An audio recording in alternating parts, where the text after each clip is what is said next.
Bom, galera, a última aula de geografia do nosso quarto bimestre. Hoje a gente vai trabalhar um pouco a questão dos impactos ambientais, implicações e as políticas de preservação, tá bom? Eu vou dividir essa aula praticamente em duas partes. Primeiro dos impactos ambientais e implicações e depois das políticas de preservação. Nesse sentido, galera, eu vou fazer um batidão aqui sobre os impactos ambientais. Alguns a gente já trabalhou e depois a gente fala sobre as políticas de preservação. Então, iniciando a nossa aula, né, o primeiro ponto que eu queria chamar a atenção de vocês, e está presente no roteiro postado em semanas anteriores, é sobre alguns impactos ambientais que nós procuramos trabalhar neles, né, nesses roteiros de estudos. Antes, galera, é importante destacar que boa parte desses impactos ambientais, ou melhor, que esses impactos ambientais, né, têm como causas as atividades antrópicas, em outras palavras, as atividades dos seres humanos, né? A gente até trabalhou a ideia do antropoceno ali no terceiro bimestre. Lembram disso? Tá bom? Então, quando a gente vai verificar, por exemplo, o desmatamento, como é o caso que a floresta amazônica vem sofrendo, a gente sabe que tem uma ação ali do extrativismo, né? Então, da exploração da própria madeira.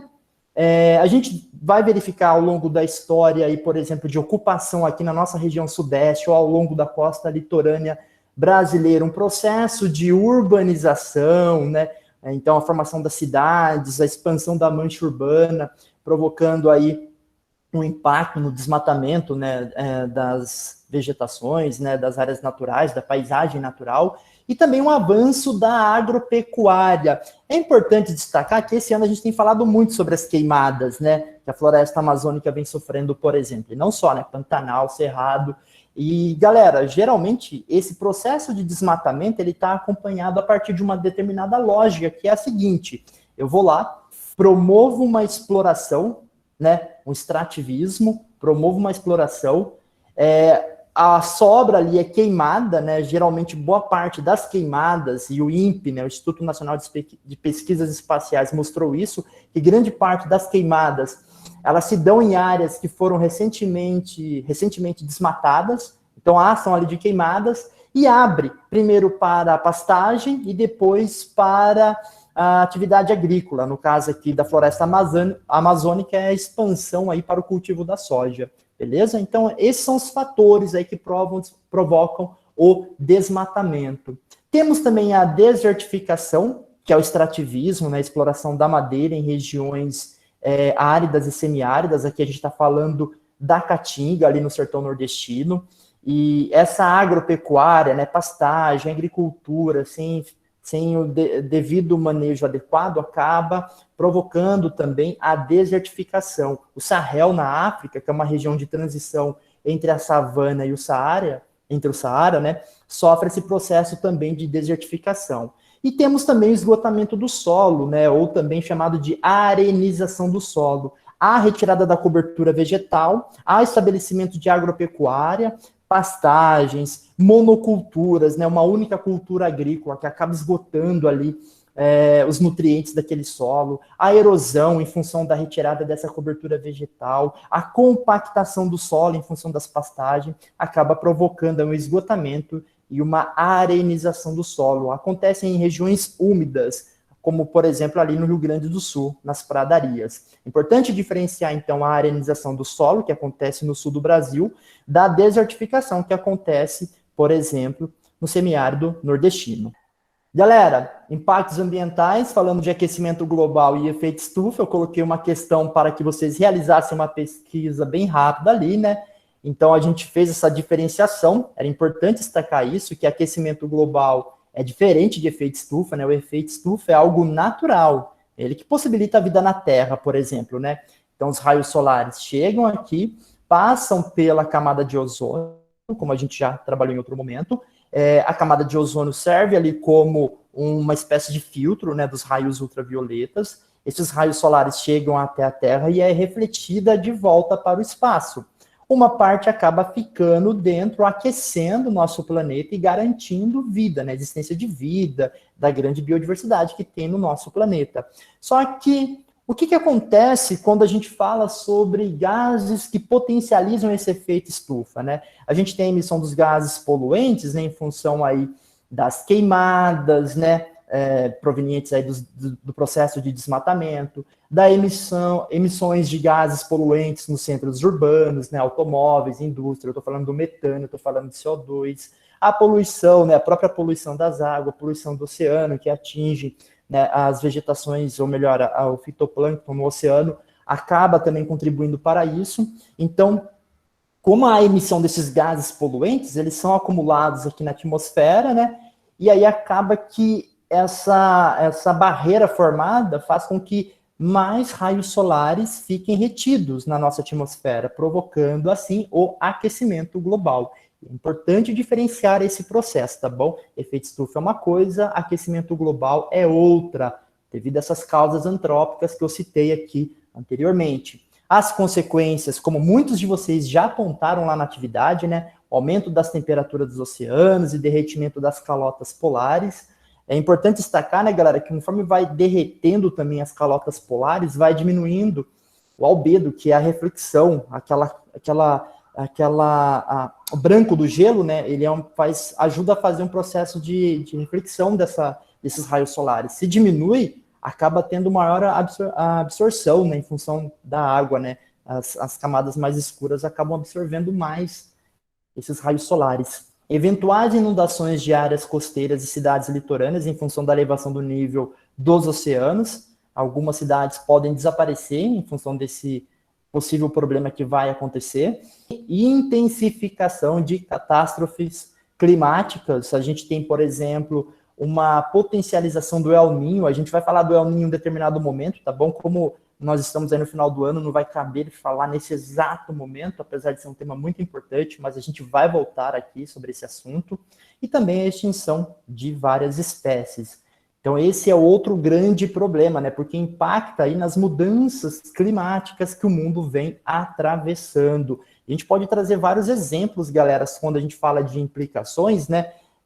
Por exemplo, quando a gente vai falar da diminuição das chuvas em função do desmatamento na floresta amazônica, né? Então, desmatar a floresta acaba também provocando o impacto aqui na nossa região, que é a diminuição das massas de ar que vem lá da floresta amazônica, trazendo umidade aqui para nós. São os rios voadores, estava lá na nossa primeira atividade também, nós trabalhamos no primeiro plantão esse assunto. Outro ponto importante, galera, e isso aqui eu tirei lá da página 74 da apostila de vocês, desse quarto bimestre, é que o desenvolvimento da sociedade, sua consequente urbanização, geram aos ecossistemas resultados muitas vezes danosos, como a perda ou a diminuição da biodiversidade, a gente já falou sobre isso, influenciando direto ou indiretamente a vida das pessoas, como, por exemplo, podemos citar a extinção de insetos polinizadores responsáveis pela produção de alimentos que consumimos, né? A lista de animais responsáveis por auxiliar o desenvolvimento da agricultura no Brasil é diversa. A gente pode pensar nas abelhas, besouros, borboletas, mariposas, aves, vespas, morcegos, percevejos. Eu lembro da mamangava, né, por exemplo. Segundo estudos, são mais de 600 tipos de insetos que sobrevoam culturas agrícolas, sendo que no mínimo 250 deles apresentam potencial polinizador. A redução das florestas e alguns pesticidas mais tóxicos são os principais causas de extinção desses animais. Existem outras causas importantes que constituem um perigo aos polinizadores, né? Entre elas as mudanças climáticas. Vocês têm visto aí, por exemplo, essa nuvem de gafanhoto que tem afetado os países aqui do Cone Sul, né? Argentina, Uruguai, Paraguai e a região sul do Brasil. A perda do habitat, a poluição ambiental e espécies invasoras e patogênios, tá bom? Então, aqui é só para a gente tratar um pouco sobre essas implicações, que está relacionado com o que, galera? As atividades antrópicas. E para destacar essa questão, que é muito importante, né? É interessante ver esse conceito do ecólogo inglês Norman Myers, que ele coloca aí de hotspots, né? O que é isso, galera? São regiões que estão sofrendo aí ameaças, né, em função desse processo, desses impactos ambientais, né, desse desmatamento, dessa desertificação, de todo esse processo, né. Para ser classificado como hotspots, né, tem que ter uma alta biodiversidade e ameaçado no mais alto grau, ter mais de 1.500 espécies endêmicas de plantas, ou seja, plantas que só existem naquele local, e ter perdido mais de 3/4, né, 75% de sua vegetação original. No Brasil, nós temos aí 2 grandes hotspots, que é o Cerrado, no Centro-Oeste, e a Mata Atlântica, né? A Mata Atlântica já tem algo em torno inferior a 10% da sua cobertura original. E essa semana eu me deparei com esse conceito aqui, né, que é o dos tipping points, né, que como o clima acaba influenciando o processo de desmatamento ou também de impacto ambiental, essas regiões são aqueles lugares que chegaram a um ponto, né, de impacto tão grande que eles podem não retornar mais como era antes, né? É o caso do gelo do Ártico, do permafrost, que é aquele gelo que a gente falou na aula passada, né? Que contém muitas reservas de água doce, o gelo da Groenlândia, a floresta boreal, no caso do Brasil, a floresta amazônica, né, em função das queimadas e a potencialização da seca. Então, a gente tem esses exemplos aí dessas áreas, né, esses dipping points aí, que são áreas que podem ter aí um ponto de não retorno. Tranquilo, galera? Pessoal, deu uma acelerada aí. De boa até agora? Dúvidas? De boa até agora, sem nenhuma dúvida. Galera, políticas de preservação, né? Então agora a gente tratou um pouco sobre alguns impactos, né? Alguns principais impactos ambientais. Agora a gente vai tratar um pouco sobre o processo de construção de uma agenda sobre o meio ambiente no mundo. E essa agenda ela começa a ser construída a partir do que é chamado aí de Clube de Roma, no final da década de 1960. Lembrar que nós estávamos ali no contexto de Guerra Fria, né, entre Estados Unidos e a antiga União Soviética. Havia também um processo de descentralização da indústria, né? Em outras palavras, significa dizer que as indústrias elas estavam saindo daqueles países centrais, né? América do Norte, Europa, indo para outras regiões, produzir nos países subdesenvolvidos, né? Então a gente começa a ter o processo de industrialização mais intensa aqui na América do Sul, no Brasil, Argentina, também no Sudeste Asiático. Então há essa descentralização. Tem um grande crescimento econômico, né? O pós-Segunda Guerra Mundial é marcado aí por um grande crescimento econômico, por uma ampliação do comércio internacional. E nesse bojo, né, galera, de descentralização industrial, de crescimento econômico, começa a vir essa pauta do meio ambiente, começa a ter essas discussões.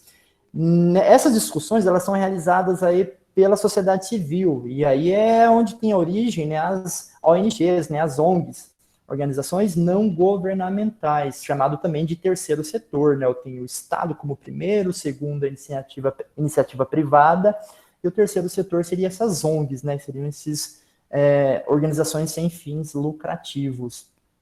Em 1968, é criado o Clube de Roma, e eles lançam um documento chamado Os Limites do Crescimento.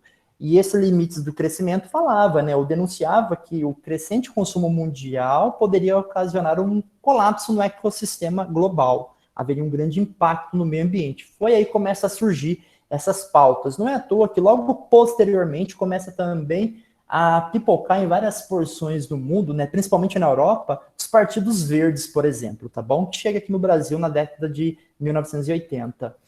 Em 1972, tem a primeira grande reunião sobre o meio ambiente, né? A reunião de Estocolmo, na Suécia. Tem a participação de 113 países e 250 ONGs. Elas têm uma visão aí do ponto de vista antropocêntrica, né? A questão do papel do homem no meio ambiente. Há uma divergência muito clara nessa reunião entre o que pensavam os países desenvolvidos e o que pensavam os países subdesenvolvidos, porque pelo menos aí os teóricos, né, que faziam parte aí da academia, do pensamento sobre meio ambiente dos países desenvolvidos, eles pregavam ali um desenvolvimento zero, né? Deveria ter um freio nesse processo de desenvolvimento. Só que, galera, Argentina, Brasil, entre outros países, né, lá do Sudeste Asiático, estavam passando por um processo de industrialização, de crescimento, de boom, né? Expansão da economia. Eles iam querer parar agora? Eles falavam, peraí, vocês se desenvolveram, vocês promoveram um crescimento econômico, tal, de vocês, né, os países europeus, Estados Unidos. Agora vem querer pregar aqui para nós, abraçar essa bandeira, então a gente vai frear o nosso desenvolvimento, nós vamos ficar aqui estacionado do ponto de vista econômico. Então rolou esse debate nesse primeiro momento, né, na reunião de Estocolmo. Eles lançam aí a declaração sobre o meio ambiente humano, né? E também, ao final dessa reunião, dentro aí do sistema ONU, é criado o Programa das Nações Unidas para o Meio Ambiente, chamado aí de PNUMA. Foi a primeira reunião sobre esse assunto. Em 1987, deixa eu fazer um ponto aqui, galera. É óbvio que eu estou fazendo um filtro, tá bom? Porque senão não daria para falar de todos os eventos relacionados ao meio ambiente que aconteceram a partir da década de 70. Eu estou só pontuando alguns principais. Então, em 1987, é lançado o relatório de Brundtland, né, que faz referência aí à primeira-ministra da Noruega, que era presidente da Comissão Mundial sobre Meio Ambiente e Desenvolvimento, lança um documento ali chamado Nosso Futuro Comum, e é ali que nasce um conceito importante, galera. Esse conceito, guardem ele, que ele é importante. Olha a dica, hein? Desenvolvimento sustentável. O desenvolvimento que satisfaz as necessidades presentes sem comprometer a capacidade das gerações futuras de suprir suas próprias necessidades. Então, beleza, é o uso hoje sustentável para garantir aí recursos para gerações futuras. Esse é o conceito de desenvolvimento sustentável. Isso está presente em vários documentos posteriores, galera. Isso está presente, por exemplo, na nossa Constituição, que foi escrita 1 ano depois desse relatório. Então, esse é um dado importante aqui para destacar aqui com vocês. O grande evento sobre meio ambiente foi a Rio 92, ou também chamado de Eco 92, acontece no Brasil. Tem a participação de 172 países, né, e 108 chefes de estados, né, presidentes, primeiros ministros, 1.400 organizações não governamentais realizaram um evento também paralelo, até porque começa a ter aquela discussão, né, será que os interesses dos países está relacionado com os interesses da sociedade civil que chamava atenção para esse processo? Essa é uma discussão que começa já a se ir desenrolando a partir já da década de 1980, né? O objetivo da Rio 92 foi analisar o avanço dos últimos 20 anos, né? Então, década de 70, década de 80, e também estabelecer estratégias, né, de ações que contribuem para o meio ambiente sustentável nas próximas décadas, isso pensado ali no início da década de 1990. Dentre os documentos, né, que saem dessa reunião, galera, a gente tem aí vários, né, que é a Declaração do Rio sobre Meio Ambiente e Desenvolvimento, chamando a atenção sobretudo a questão do desenvolvimento sustentável, uma Agenda 21 com metas, né, que perpassam aí também a questão do meio ambiente, pensam também na questão do desenvolvimento humano, princípios para a administração sustentável das florestas, que vai influenciar vários documentos, inclusive no Brasil, sobre a criação aí de áreas de reservas, por exemplo, né? Então tem áreas que têm proteção integral, tem áreas que podem ter o uso sustentável da floresta, surge a partir daí, a Convenção da Biodiversidade e a Convenção sobre Mudança do Clima. E aqui é um ponto importante sobre essa Convenção sobre a Mudança do Clima, porque ela foi assinada por 154 países e o objetivo é estabilizar a concentração de gases do efeito estufa, né, na atmosfera no nível que possa evitar uma interferência perigosa com o sistema climático. As mudanças climáticas que nós temos assistido, né, esses vários incêndios, essas queimadas, né, a gente viu nos Estados Unidos, a gente viu na Europa, a gente viu no Brasil. É claro que é uma ação do homem, mas ao mesmo tempo esse processo acaba se potencializando. E assegurar que a produção alimentar não seja ameaçada, porque claramente, galera, a gente tem uma mudança do clima, vai afetar toda a dinâmica das atividades agrícolas no mundo, né? E possibilitar que o desenvolvimento econômico se dê de forma sustentável. A palavra sustentável entra na ordem do dia a partir de 1987. A partir da Eco 92 e dessa convenção sobre mudanças do clima, nasce o Protocolo de Quioto no ano de 1997, que é um tratado internacional. O objetivo ali era a redução da emissão de CO2 na atmosfera, entre outros gases poluentes. Eles queriam voltar a índices, né, similares aí à taxa de emissão de gases poluentes, com valores inferiores ao que apresentava aí no início da década de 1990. Colocaram como prazo para estabelecer aí esse protocolo 2008 até 2012, foi assinado e ratificado por 179 países. Qual que é essa ideia, galera? Os Estados Unidos, ele assina, mas ele acaba não ratificando, então ele fica de fora. O Barack Obama, né, ex-presidente dos Estados Unidos, ele até chega a assinar o protocolo de Kyoto ali para poder... Ele acaba sendo eleito ali no final de 2008, né, então ele acaba assinando. Só que quando vai para o Senado dos Estados Unidos, o Senado não ratifica, porque entendia que esse protocolo prejudicava a economia americana. E lembrar que quando a gente fala de economia americana, as grandes petrolíferas, indústria do carvão, né, que são altamente poluentes, né, iam ser afetadas por esse protocolo. Então, eles acabam ficando de fora.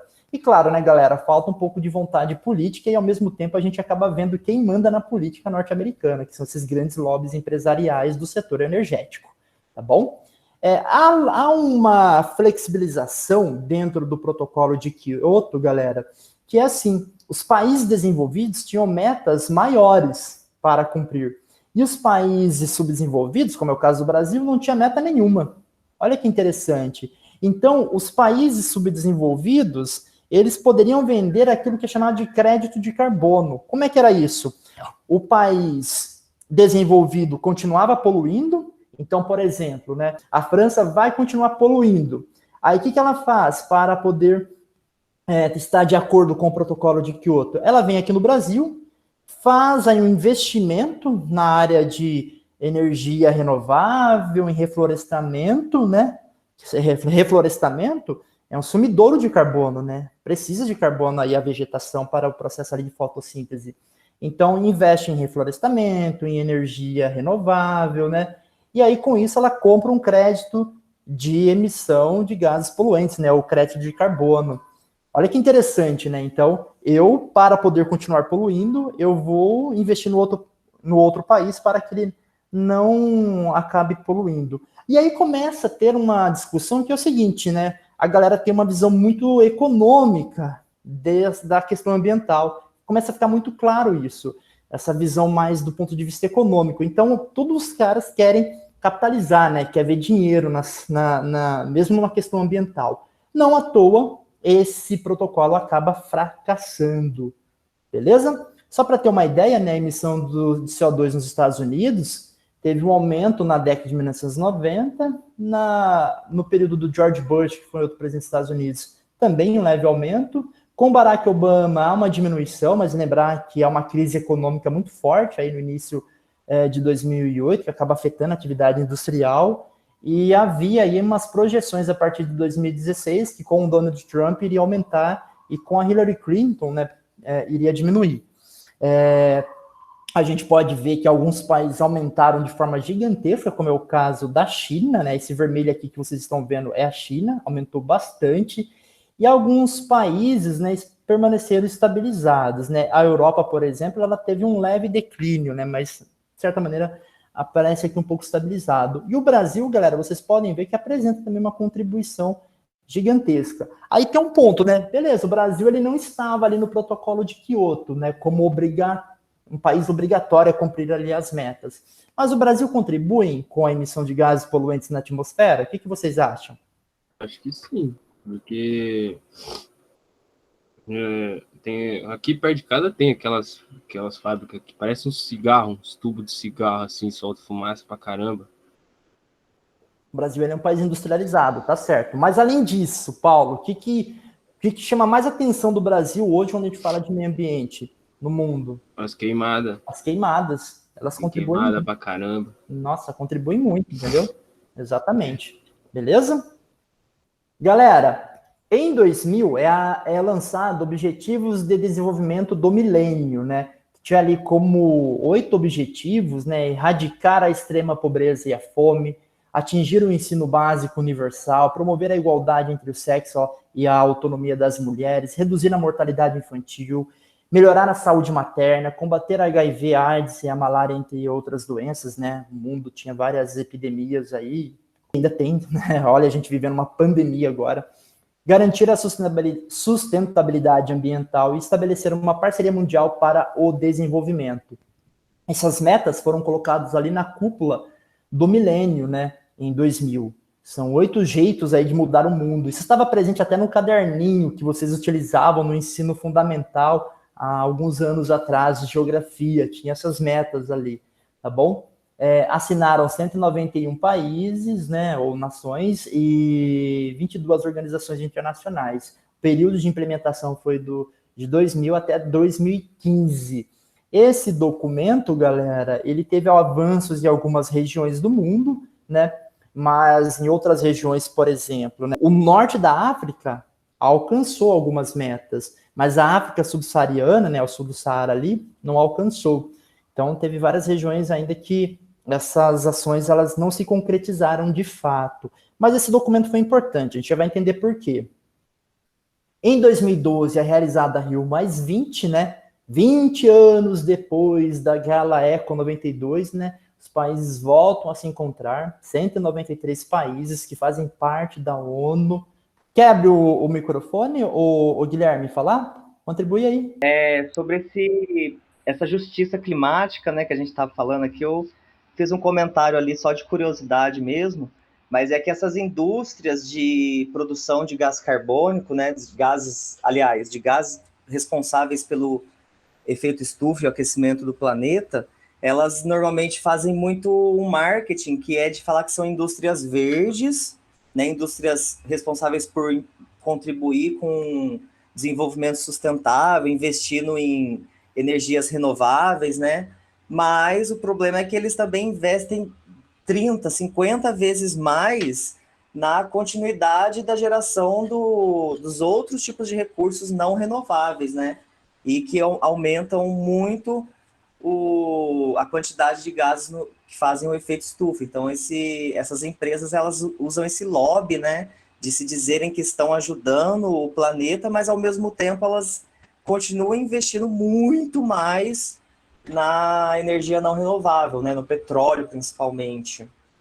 Perfeito, Guilherme, verdade, bem lembrado. E, aliás, né, surge um debate, galera, já a partir dessa Rio 2012, né, sobre isso. Por quê? Tem ali a participação desses 193 países, e eles fazem uma avaliação dos últimos 20 anos, né, dessas metas que foram colocadas. E tiveram poucos avanços, em função, em grande parte disso, que o Guilherme acabou de descrever. Porque mudar a organização econômica do mundo é bem complicado, né? Esse sistema predatório que nós vivemos. Então, as metas elas acabam existindo no papel, mas na prática elas são pouco executadas. Eles tinham um documento aí que foi assinado por 188 países. Esse documento chama-se O Futuro que Queremos, trazendo aquela ideia de desenvolvimento sustentável. Aliás, olha o nome, né? Rio+20, Conferência das Nações Unidas sobre Desenvolvimento Sustentável. E aí fica bonito usar essa palavrinha desenvolvimento sustentável, e várias empresas abraçam essa bandeira, né? Porque vende aí, agrega, né, para uma empresa, para uma multinacional, para um país que está falando ali de desenvolvimento sustentável, uma marca, né? Eles acabam utilizando aí uma espécie de marca para poder agregar valor à sua marca, tá bom? É basicamente isso. Há o fortalecimento do Programa das Nações Unidas para o Meio Ambiente, né, o PNUMA, que foi fundado lá na conferência, né, de Estocolmo. Galera, a Rio+20, ali eles traçam a meta para criar, 3 anos depois, o Objetivo de Desenvolvimento Sustentável, ODS. Entre os compromissos aí, 52 foram governamentais, 82 diziam respeito ao sistema da ONU, né, todo esse sistema ONU, sobretudo o PNUMA, mas entre outras agências. 581 foi assumido pelos setores empresariais, acadêmicos e pelas organizações representativas da sociedade civil. Só que, ao mesmo tempo que acontecia todo esse movimento, era realizado paralelamente à Conferência, né, Desenvolvimento Sustentável das Nações Unidas, a Rio+20, é realizado paralelamente, né, a Cúpula dos Povos, um evento paralelo. E a crítica era justamente essa, a ausência de metas claras para uma economia verde de fato, e não só agregar valor com a palavrinha desenvolvimento sustentável, tal como o Guilherme estava lembrando aí, tá bom? Então, tem um evento que começa a discutir isso, beleza, a galera tá lá colocando, né, as grandes empresas, os governos, Mas aí os movimentos sociais, outras ONGs, elas se organizam e falam, não, peraí, esses caras, eles estão pensando sempre em primeiro ponto no dinheiro e depois no meio ambiente, ou forma de ganhar dinheiro com isso, né? Então a gente vai passar por uma mudança do sistema energético daqui a alguns anos, porque vai ser inevitável, mas claro, galera, haverá interesses econômicos por detrás, isso é muito evidente, tá bom? Aí tem uma fotinha da Rio+20, né? E aí eu chamo a atenção de vocês, galera. Por que o Brasil hoje entra como um verdadeiro pária, né? Um país que parece até o que era a África do Sul, lá no Apartheid, hoje é o Brasil, só que com a questão da agenda do meio ambiente, porque um país que sediou os principais eventos sobre o meio ambiente no mundo, que abraçou causas ambientais, hoje é governado por um presidente, tem um ministro do meio ambiente, que acaba deixando em segundo plano essa agenda ambiental, né? Então, por isso que hoje o Brasil vira um par internacional sobre essas questões. Na época da Rio+20, né, em 2012, éramos governados pela Dilma Rousseff, tá bom?